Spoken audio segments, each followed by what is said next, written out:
Hello! In this video I will show you how to install Firefox browser on HONOR X8c.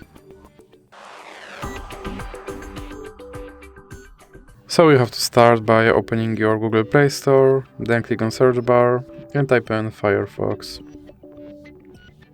Now click search and then click install. And here you can set your default browser, or you can click cancel. And now you can add Firefox widget, or you can click not now. Here you can sign into your Firefox account, or you can click not now. Now you can turn on notifications, or you can click not now. And here you can select your theme, or you can click save and continue. And you can select turbo placement, and you can just click save and continue again. And now you can customize your Firefox with extensions, or you can just click start browsing. And as you can see, my Firefox browser is now installed and is ready to use, so that's it for this video. If you liked it, please remember to leave a like and subscribe.